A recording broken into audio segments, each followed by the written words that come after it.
Hello everyone! Welcome to my mini vlog. Ang ganap natin for today's video. At mababawasan nga yung yaman natin today. Ang tanong, may yaman nga ba? Ngayong araw nga yung Judith na ang inuupahan namin. Parang ayaw kong ibigay. Pero hindi pwede kasi naman pag hindi tayo nagbayad, syempre, papalisin tayo sa bahay. Siya nga pagkatapos ko nga magbayad sa inuupahan namin at ayan, pinakain ko ng baby busing namin. At pagkatapos nga namin kumain, tingnan nyo naman, parang piyesta na naman sa bahay namin yung hugasin. Grabe, napakadami. At ayan na nga, sinimulan ko na agad habang hindi pa ako dinadalo ng katamaran. Grabe naman kasi lagi yung hugasin namin, parang laging piyesta sa bahay. Tatatlo lang kami sa bahay, pero tingnan nyo naman yung mga plato. At sinabay ko na nga rin hugasin yung didihan ng anak namin.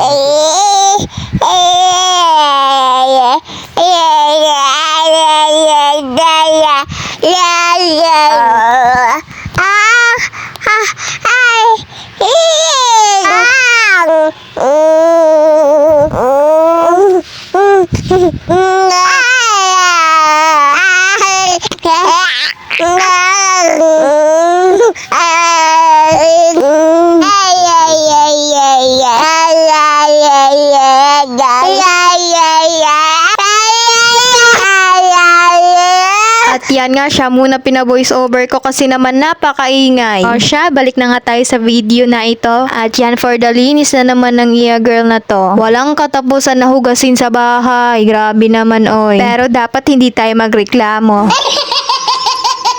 At di ko na nga rin alam kung bakit palagi na marami yung hugasin namin. Siguro yung kapitbahay namin nakikikain na rin sa amin. Charis lang.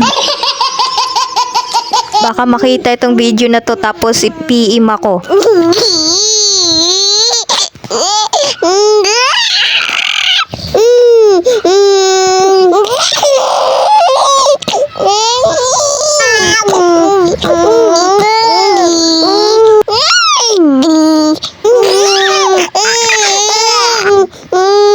Pagkatapos ko nga linisan yung lababo namin at ito naman yung sinunod kong linisan dito. At tingnan nyo naman ang aking baby bossing. Napakakulit na talaga. Kung saan yung nililinisan ko, nandun talaga siya.